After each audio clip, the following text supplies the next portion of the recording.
I have come here to chew bubblegum and kick ass. And I'm all out of bubblegum. Good morning, everybody. Dr. Vasquez here, looking for my other glasses, so just give me a second here. I like these a little better. I've had them for 14 years, I think. So, good morning again. I said I would talk, in the videos that I did yesterday, I said that I would talk about some business things. And specifically sales, like business-to-business sales and business-to-customer sales.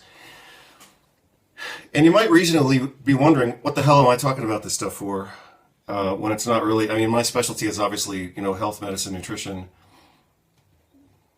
I talk about other things, but I'm not really an expert in, music, even though I just posted a video on music today. And you can ask that question if you want. I think a better way of, and I'm not saying you're wrong for asking that question if you want to ask that question. I mean, who the hell am I to talk about business? Especially when you've got YouTube filled with all these gurus and all this kind of stuff. And some of them have good information.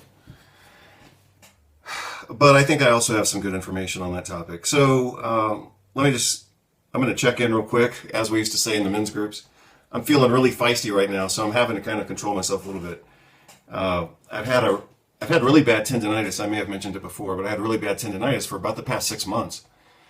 It was two events that happened around the same time last year, both of which were really mild, but it ended up basically causing an anterior displacement of my humeral head within the glenoid fossa. And I tried a lot of different things. I tried exercises and bands and internal rotation, external rotation, and strengthening the rotator cuff, which is what everybody always says to do. And I did it, and none of it was working.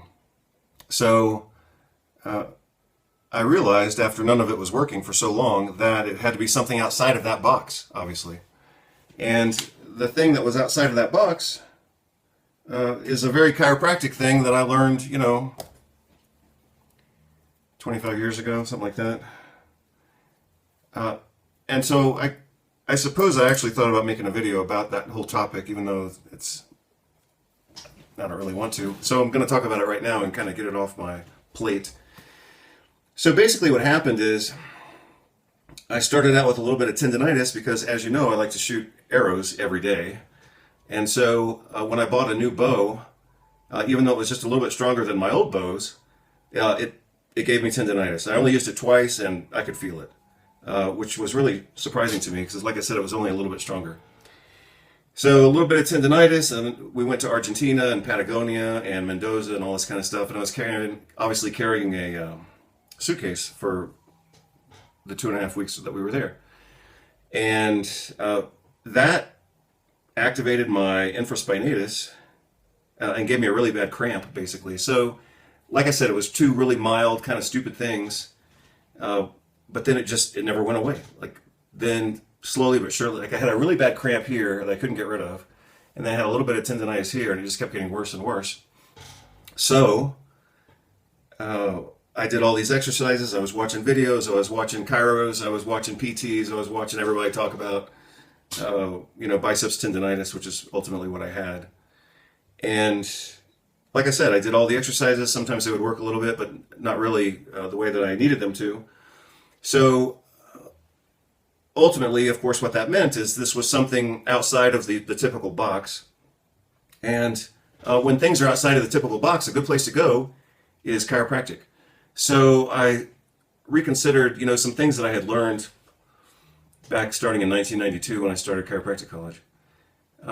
And in that particular school, which was Texas Chiropractic College, right outside of Houston, Texas, which is where I started, I ended up transferring to a different school. I'll go ahead and say it was a better school. It was a much better school, at least at that time. I don't know who's better or worse now. Maybe they've all gone to hell, or maybe they're all better. I don't know. But at that time, that was certainly the right choice. However, at Texas Chiropractic College in 1992 to 1993, before I transferred, we had really excellent training in anatomy and biomechanics. I mean, we had at least three biomechanics classes. Spinal column, upper extremity, and lower extremity. And I'm saying that because obviously it was true and valuable, but I'm also contrasting that with our biomechanical education in osteopathic medical school, which was practically zero. So I learned a lot of things in chiropractic college that were never touched upon in osteopathic medical school, even though the osteopaths, some of them, seem to think they're better than chiropractors. And I'm telling you from my experience. So I started at Texas Chiropractic College, graduated at that time later from Western States Chiropractic College, which is now University of Western States. And at that time, again, the school has changed a lot, but at that time, back in 94 to 96, I graduated in March of 96, that school kicked ass. Without any question whatsoever, it was the best educational experience that I've had. And I'll tell you exactly what I mean by that, without going into too much details, because really that comparing educational programs and paradigms is really a completely different topic. But I'll tell you, all of the teachers were good except for two of them.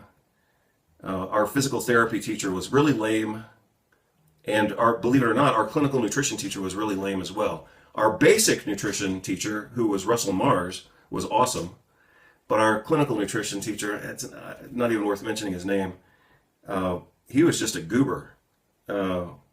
And none of the students liked him. So I was, starting to study nutrition at that time, and I was pretty aggressive about it. I was publishing articles before I even graduated.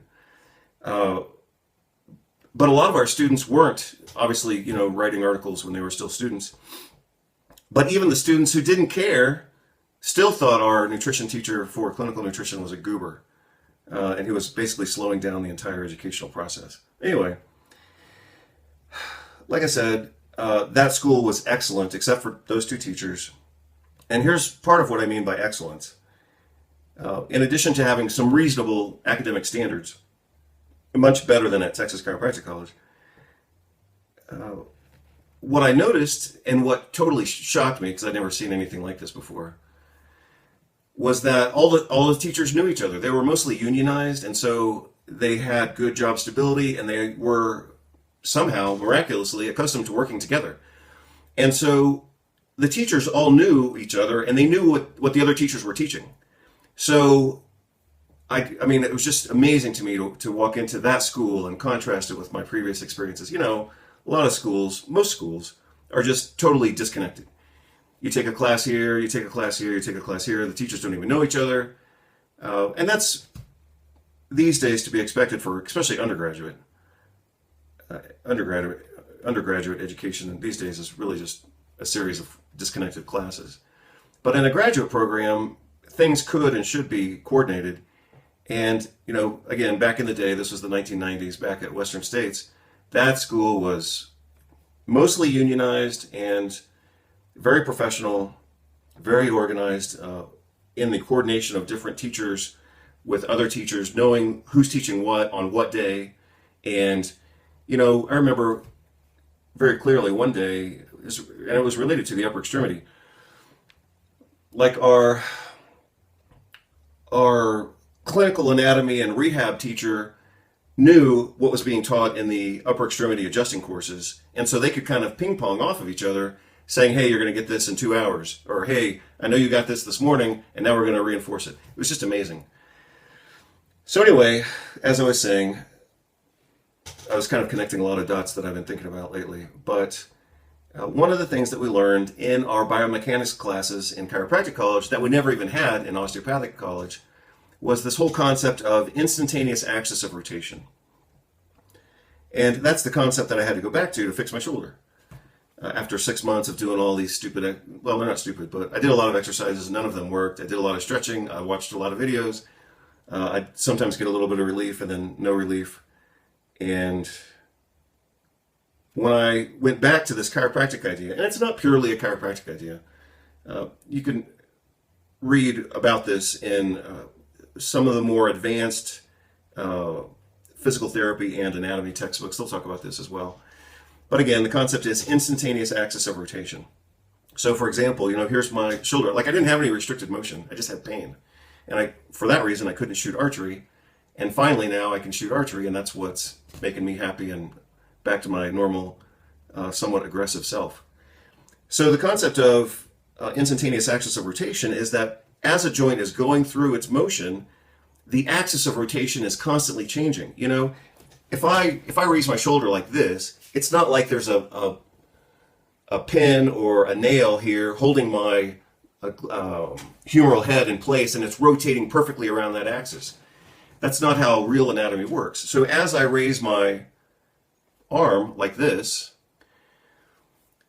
obviously the most obvious is that the humeral head has to rotate posteriorly in the glenoid fossa. But that's the obvious thing. But what also has to happen at the same time is we have to have what's called, in this case, posterior translation of that humeral head. It has to not only rotate, it has to slide. And that's exactly what was missing in my shoulder for 6 months, apparently, or getting worse over 6 months.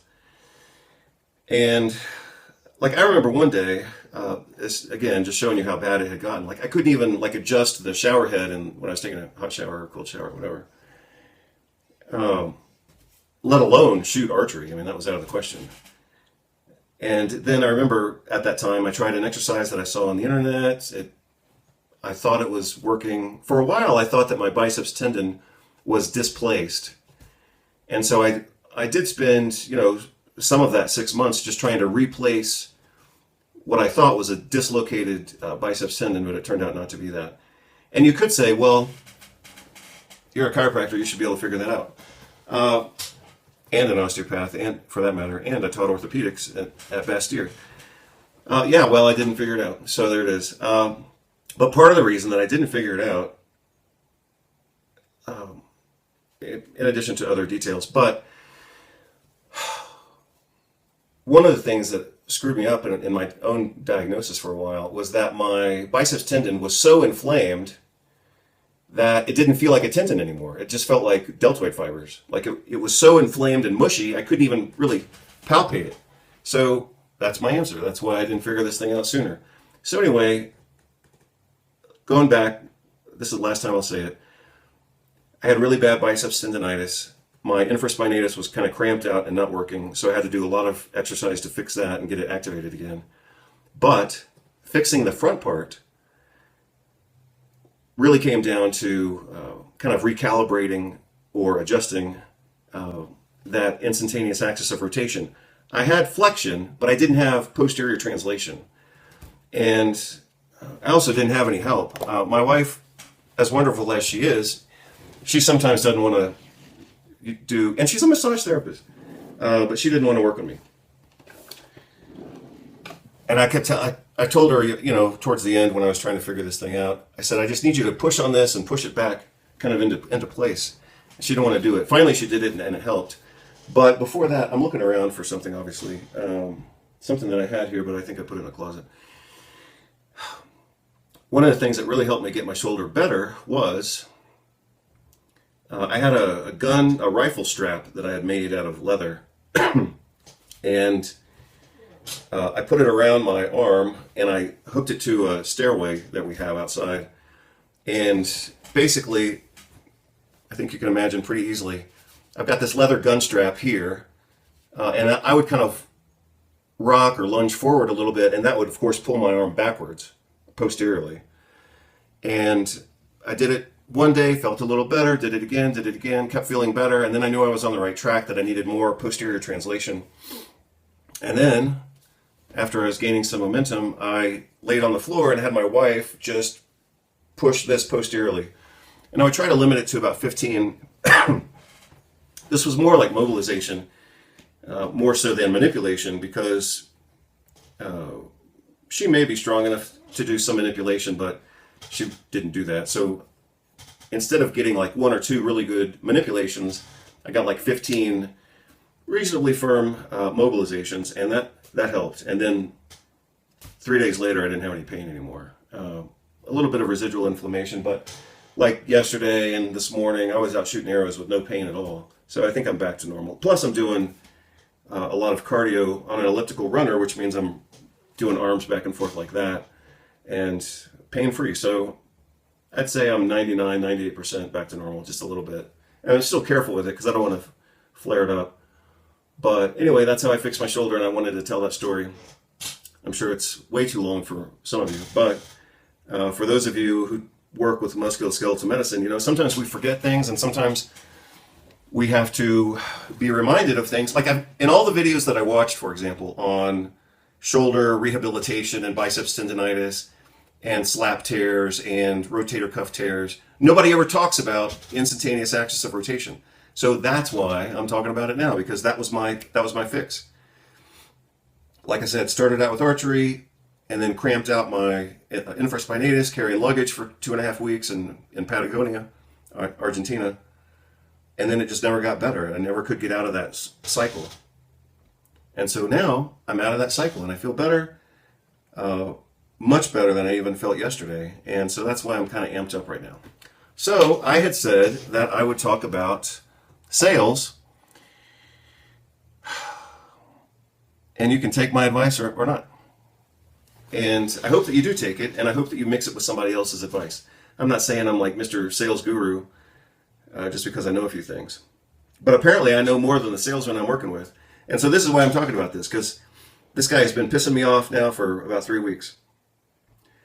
So let me just give you the background real quick. I'll give you 3 different examples. So I've been talking with a lot of salesmen lately. And this is obviously for business. And so therefore, if I give you, as I plan to, if I give you my perspective and my experience and my strategy here, that strategy alone has some financial value, because I'm telling you, I've been working with a salesman who's got 9 years of experience, and he's just horrible. He's horrible. I don't have any other way to say it. And I don't even want to say it that way. I don't have any need to talk bad about him. I wish he were better, because then we could advance this deal that we're trying to do. But he keeps dropping the ball. Like every time I talk to him, he drops the ball. So that was frustrating for me, but it also showed me that, you know, somebody could be a professional salesperson with decades of experience and they still don't know what they're doing. Like they can still suck at their job. So as I've mentioned before, one of the gifts that I got from my father was that from a very young age, like I was probably 14 or younger. I could have been 9 or 10. But one of the things that I did get from my father is that he shared with me a bunch of books and audio tapes when I was a kid that were about sales and professionalism and advancement and personal development, which was a popular topic back certainly in the 80s, if not in the 70s. But I did receive that gift from my dad. Books and audio cassettes about sales, development, learning, even teaching, a lot of different topics. And so, you know, I've had in fact, this is a book of my father's, 25 Sales Habits of Highly Successful People. I'll talk about this another day, but I'll tell you a few things that I know. And like I said, I think this has financial value. It would certainly be of benefit to the sales guy that I've been working with for the past 3 weeks, who keeps fumbling the ball, even though he's been a professional salesman at this company for 9 years. And I'll give you another example. And this is why I think I have the right to talk about this. So I talked with a marketing company that I've been going back and forth with now for 3 or 4 years. And most recently, with that same company, I talked with the owner of the company. I talked with the owner. He worked his way up, apparently, and he bought the company, and now he owns this marketing company. So you could reasonably think that if he's been in this market for so many years, let's assume at least 5 years, and he owns a marketing company, that he would know something about sales. So I talked with him. We were obviously exploring doing something together. So we did a video call. He's dressed like a slob, and I'm just telling you how it is. again, I don't have any desire to criticize him or anybody else. I'm just telling you what I saw. So if I say that he was dressed like a slob, that's because he was dressed like a slob. Just a run-of-the-mill kind of half t-shirt with an opening or whatever. It's like, dude, if you're the owner of a marketing company, you need to put on a dress shirt. You know, this is business. We're not just grabbing beer or grabbing a coffee or hanging out at the river park. You know, fucking dress yourself for business if you're going to do business. So we do this video call. He's barely even dressed. He's obviously, or apparently, I'm guessing at his house. All I could see were, you know, windows behind him and the shades, but it looked like he was at home. That doesn't speak very well if he's the owner of a company. I mean, he could at least have a setting. And I realize I'm at my house, but I'm not doing this. Is my I'm just flapping the jaw on Sunday.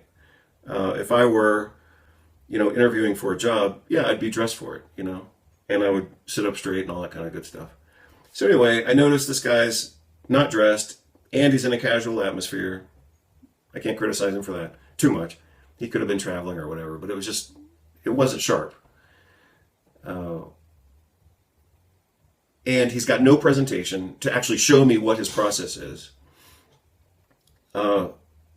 He's very soft around the details of what we're going to do together.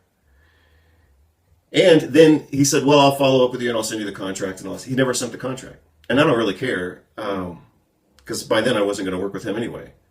But if he doesn't send a contract and he's the owner of the company, after we've done this kind of interview and feeling out process, then he sure as hell not getting the job.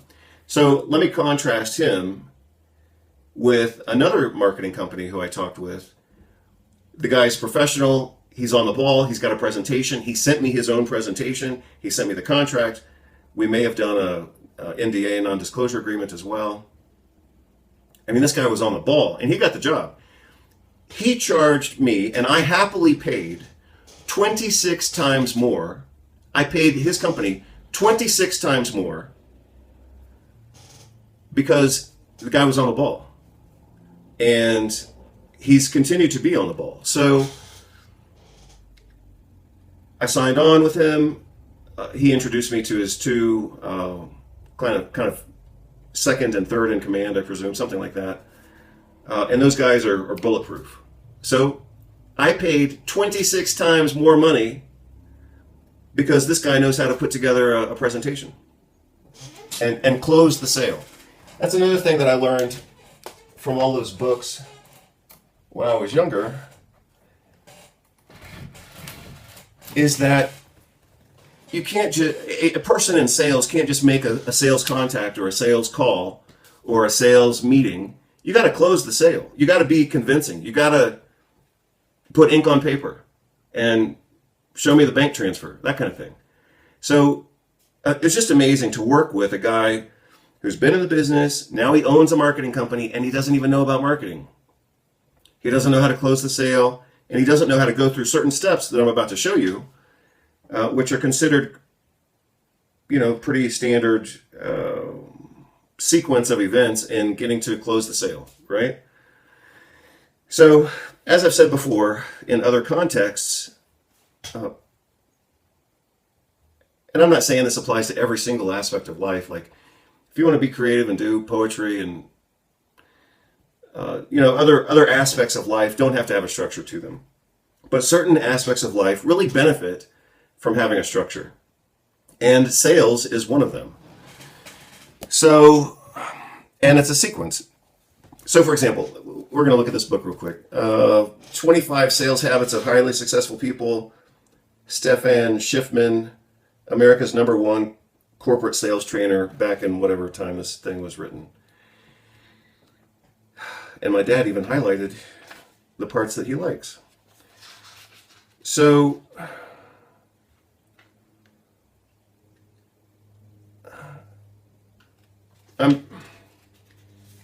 we'll talk about this book, like I said. We'll talk about it another day because I don't want to spend the whole day just looking at this or trying to do a book summary. But my impression from looking at that book is that it has a lot of ideas. And maybe some strategies and tactics. Those are all different, you know. It's a hierarchy.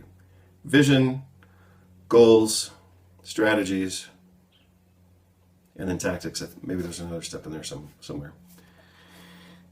But the impression I get from just looking at the index of that book is that it's a lot of ideas. But that's not a sequence. And therefore, not completely, but mostly, if it's not a sequence, then it's not really a good strategy.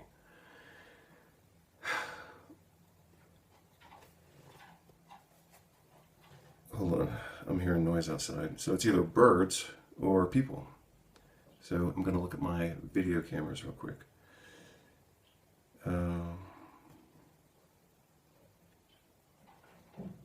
That sounds like birds. So I think we have some birds that live on this side of the house. And right now they're apparently making noise on the roof. I think they're building a house on the roof. Yeah, I don't see anybody outside. I am expecting someone to come.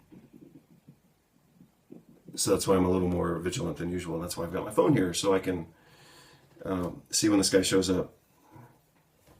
But he's supposed to send me a message before he shows up. So I'll go back and put those ideas back together. Vision, that's kind of the emotional aspect of it. Like, what do you want? What's your perfect world? To make your vision a reality, you have to have goals. To actuate those goals, you have to have strategies for each aspect or facet of those goals. And then you've got to roll up your sleeves and get dirty, and that's called tactics. I actually learned that from a guy, a military guy, who we just started talking one day. We were on a plane, and I said, "Hey, those are good-looking boots." I said, "I bet those boots have a story." I just bought. We were coming back from Barcelona. Actually, I have a Barcelona T-shirt on. I just bought these new boots in Barcelona. I'm flying back to the U.S. This guy's sitting next to me. He's got some good-looking boots. I said, "Hey, tell me about those boots." And it turns out he was ex-military, and so we started talking about a bunch of stuff. So that was a kick-ass conversation.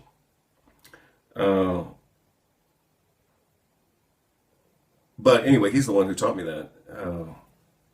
And I've embellished it a little bit. So my version of it is vision, goals, strategy, and then tactics. And I still think I'm missing a step in there. I'll have to look it up in my notes or something like that. So anyway, we're going to talk right now about sales, strategies, and then tactics. So, and I wrote down some notes from an audiobook on sales that I had just accessed last week. I think I just bought it last week. So I'm going to erase a few notes that I've already taken just so we can start with an empty page. And then I'll show you my notes, and then I'll embellish those notes because I think I can make it better than it is, even though I haven't looked at it since I wrote it. So these notes came from a book from a guy who writes about management and sales. So what I'm about to do is take his ideas. I'll give him completely perfect credit for his own ideas, but I'm going to embellish his ideas. But we're starting from a pretty damn good foundation if these are his ideas, because he's a multi-million-dollar, multi-book, international 45-language book seller guy. So he obviously knows how to sell books, and he's got international authority on this topic. And I think we can make his system better. So let's talk about that right now. So this video is basically going out to all the people who actually pay and support my blogs. So I realize I talk about a lot of stuff. I think some of the stuff I talk about is pretty cool. But some of it's casual. But some of it is pretty hardcore and has life value or clinical value or business value, like this. So we're going to play around with these ideas. But again, I think these ideas have legitimate value. I've been working in the real world with two guys whose job is sales, and apparently they don't know this stuff. So apparently it has value in the real world because, I mean, even the owner of a marketing company apparently doesn't know this. And another guy who's been in sales for 9 or 10 years has been effing up our advancement because he doesn't know this stuff. And I'm getting a little thirsty, so I may have to tap out here in a minute, but here we go. I'm going to give you his list of 7, which I've expanded to 8, and then I'll show you the list. I've got it on the screen right here. I'm going to start recording my screen so I can show it to you. we're at 32 minutes, 33 minutes on the real time. So I'll just write 33 minutes just so I can sync up the video with this other video. Okay, so here are the 7 components of the sales sequence. And I'll show you the change that I made, like I already said, and then we're going to play around with it just so I can see if, I want to see if I can make an acronym out of this, but that's the task for right now. Okay, so here we go. And again, I'll give full credit to the guy who wrote this out. And I presume it's probably not even original to him, but that's the source that I learned it from, so I'll give him credit. I'm sure the credit goes out to, you know, hundreds of thousands of salespeople. According to him, step number 1 is prospecting. His step number 2, so I think I'm going to change step number 1, but I'll get around to that and I'll show you the difference here in a minute. I am recording the screen now, so now I can show it to you. His step number 1 is prospecting. His step number 2 is report. A lot of doubters said it couldn't be done by me. Them same suckers are now looking from under me, wondering what I didn't play myself, kid. I respected my fans and made the high bid. I'ma hit you with an overload of bottomless thought, reversing all the shit you taught, then throw words at you syllable at a time. You bring recites to rhyme. No matter what you do, the power's over you. In your sleep, you'll be saying these rhymes too.